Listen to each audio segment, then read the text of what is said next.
AM 560, The Answer. This hourly segment is sponsored by Protecting Your Assets with Steve Scheinman. Listen Saturday mornings at 8. Learn more at willsave.com. Now, from the Signature Bank Studios. If you're looking for the latest news, insight into what it means, and the sharpest opinion, there's only one station in Chicago where you can turn, and it's this one. We're AM 560, The Answer. Top of the morning, Dan and Amy. We're hoping to have Drea Di Matteo, but I think she may be being held over for a Fox hit right now. And, you know, oh yeah, Fox News takes precedence over. Maybe she heard us what people. Maybe she heard what Mike Scott said. He said he never watched an episode of Sopranos.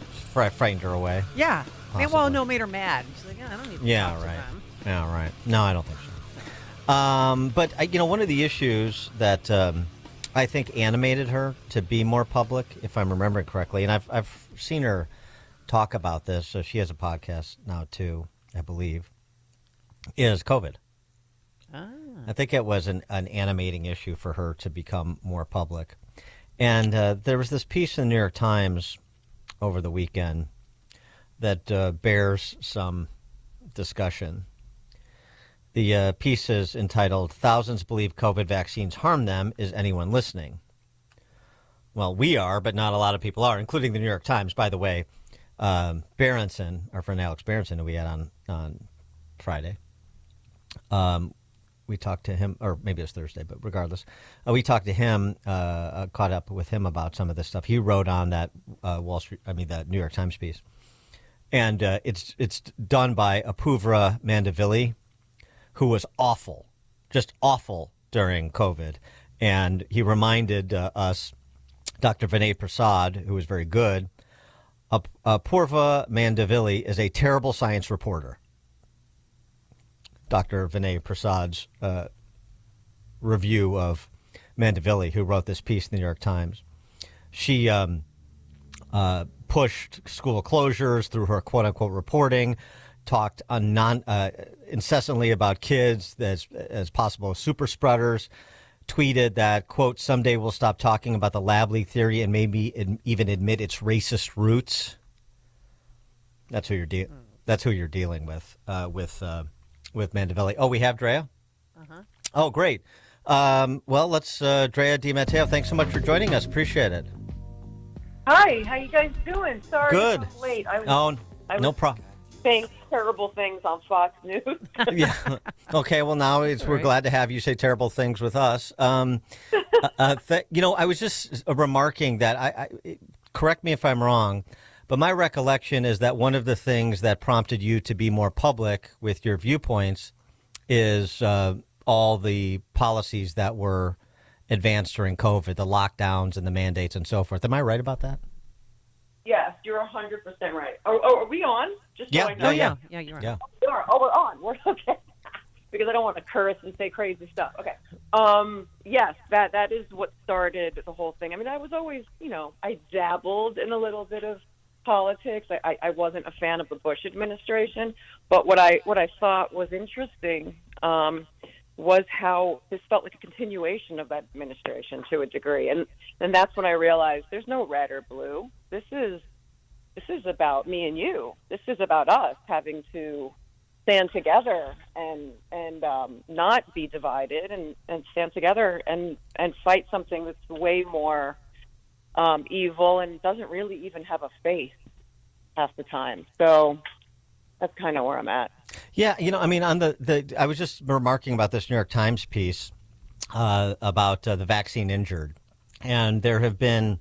This is the New York Times reporting it. And they were terrible. This feels to me like a little bit of like they're trying to memory hole their conduct during COVID. But as of April, 13,000 vaccine injury compensation claims have been filed with the federal government, but only 19% have even been reviewed. Only 47 cases out of 13,000 deemed eligible for comp, and only 12 have been paid out at an average of about $3,600. And you have anecdotes that are shared, not just in this New York Times piece, but generally about people who've really had catastrophic, life-changing events as a result of adverse reactions to the vaccine. And it doesn't seem like there are, many political leaders fighting for, justice for them, essentially. How can they when Big Pharma is, one of the branches of the government at this point? But, they're also protected because of that. I don't even know what it's called. You guys would know better than me. Laws Right. of this, Yeah, the indemnification. Yeah. In the 80s, I don't know what that bill was about, where they're completely protected. But, I know a lot of vaccine injured at this point. Actually, my kid's doctor would not even treat them anymore because I refused to give my son his last Tdap because he was getting so sick, and I knew that it just wasn't the right move. I'm like, really, you're just going to drop it? I've been with you since these babies are kids. Like, that's it family. just feels very tyrannical, not based in reality or protection of any kind. It just doesn't seem. There's just too much to the story, and I think that Americans need to really pay attention and look at it and research it more before just throwing a blanket over it and saying, oh, my God, you're an anti-vaxxer. I'm not. My kids have 22 vaccines each. Wow. So now, did you get vaccinated for the COVID? For what? For COVID. Oh, no. No, I did not. And I'll be honest with you, during that time, I was so afraid. I felt like, I was so paranoid. I felt like my bank accounts were going to be shut down, even though I lost everything anyway in the pandemic. But I can't believe the fear we all lived in this house, just not being sure how we could take our kids out for dinner or go to the theater, or I couldn't visit my mother in New York because you needed a passport and a barcode, and my kids had to go to school with barcodes and have, these Q-tips shoved up their nose every day that had chemicals all over it. Like, everything was so, it seemed like some crazy fascist existence that we suddenly got below. It felt like we stepped into another dimension. Yeah. Yeah, and it seemed I like was paying very close attention to it. It seemed like a dystopian movie that Drea de Matteo could have starred in. I'll just on the Hollywood piece. So you sort of, after your success with Sopranos, did you sort of pull yourself out of Hollywood, or what was your transition out of Hollywood essentially? I never was part of Hollywood ever. Okay. Like I did it, I loved The Sopranos. I basically, when I had children, I just took jobs to support my family. I'm a single mom. Never a career actress, never a money-making actress. I just literally did it to stay alive. That was it. So when this happened, I never, ever, and also this woman who I cared for many years was dying at the same time. So I couldn't take any jobs right out of the lockdowns, and then all of a sudden the mandates hit, and then I was done. I knew that there was no chance for us, and we lost everything. We went into foreclosure. Nobody would help me, probably because of my choice. All of my hippie friends and family, like, why aren't you taking this? You're putting everybody. I'm like, wait a second. I thought you guys listened to like the Grateful Dead, man. Right. Like, you guys all about choice. Like, hold on a minute. You guys are mad at me because I didn't want to put something that I don't know anything about into my body? Wow. But you're going to go out there and march for pro-choice. I got you. This makes a lot of sense now. Where did the brainwashing begin? I didn't understand what happened. I felt like my whole world got hijacked. But as far as being in Hollywood, I was never really a part of it.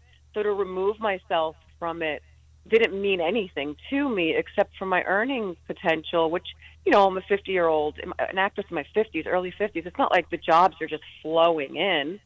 But I always managed to get by, and now I couldn't get by. And we were losing our home. And, just to prepare the house every 2 days to show buyers with my children here. This is their childhood home. And we lost another house on the East Coast. One of our houses burned down. Like, it's just been like this crazy, almost like a errors nonstop with us. But then the pandemic thing happened. I was like, wow, I don't know how to be a part of this industry. I can't lie. I'm not a liar. When it got really tough, I thought, okay, maybe I just get a vaccine card. Mm-hmm. And my daughter said, please don't use that, Mama. You have taught us to never lie. And I said, I know, but I don't know how we're going to be able to function in a world where it's becoming tyrannical. I mean, I was watching things happening in Australia and Canada, all of these different countries where that those cabinets have all been infiltrated by people that were pushing this agenda. And it started to feel like a whole world takeover. It was very scary to watch. So now that catapulted you, now you're talking a little bit more about politics. And I heard on the Donald Trump Jr. podcast, Triggered, that you said that you voted for Biden before, and just tell us why. I've never voted in my life. I was always anti-administration. I never trusted big government on any level. I also lived in a bubble of art and freaky, hippie world of mine. I voted for Biden because my daughter, who now she regrets it, because of the state that I had put us in. I think that my one vote might have tipped the scale. Maybe we wouldn't. Maybe a bunch of frontline workers wouldn't have been destroyed after the mandates. All the heroes that went to zeros under his watch. But I voted for him because I had Trump derangement syndrome. I really did, and I'm not embarrassed to say it. I wasn't paying attention the way I should have been. I read headlines. I didn't look underneath the flames. I did what a lot of Americans do: just watch the regular news and make my decisions based on that. And my friends and everybody's so passionate about despising him, when I was like a huge fan of his growing up, because I'm a New Yorker. And Right. I found him amusing and funny and charming. And I've been watching these videos of the chicks on The View adoring him.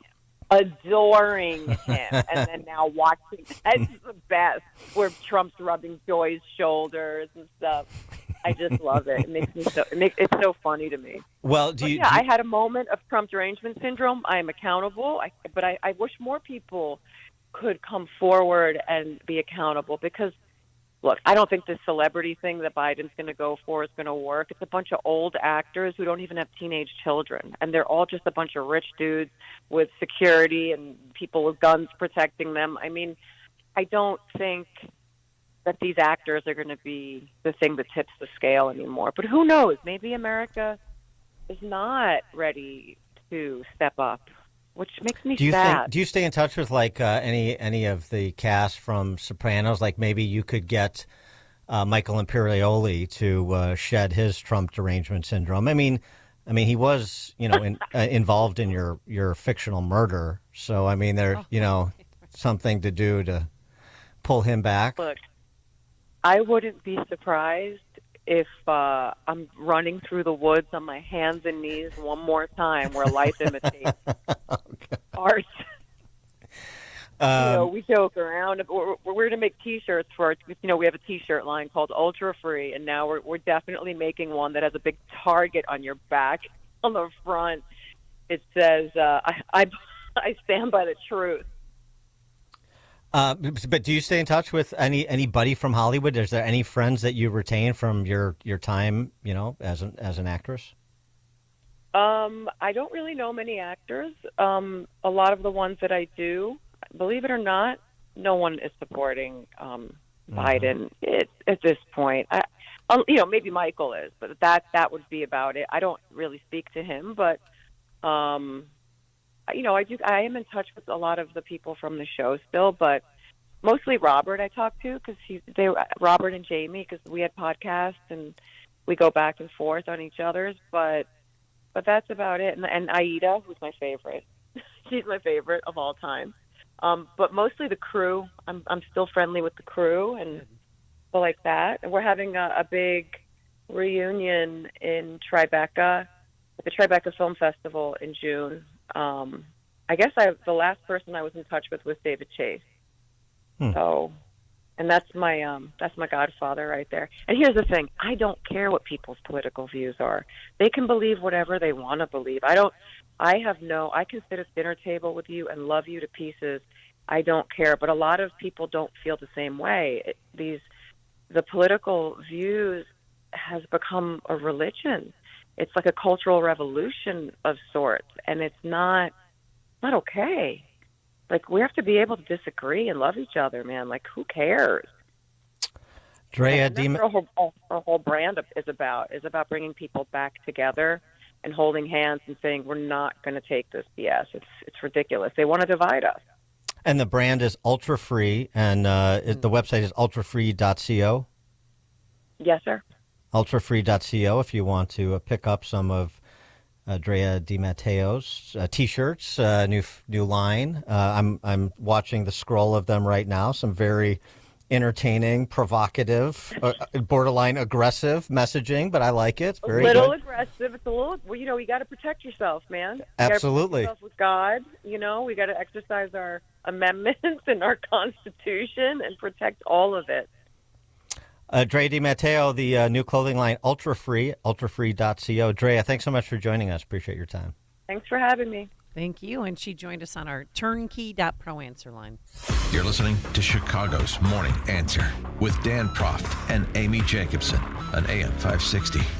The Answer. From breaking news and weather across the country to insight from the brightest minds in conservative opinion, it's Salem News Channel, home to the biggest shows on TV, like Brandon Tatum weekdays at 6 p.m. Eastern, followed by Charlie Kirk at 7. Join SNC, where facts are sacred, critical thinking is celebrated.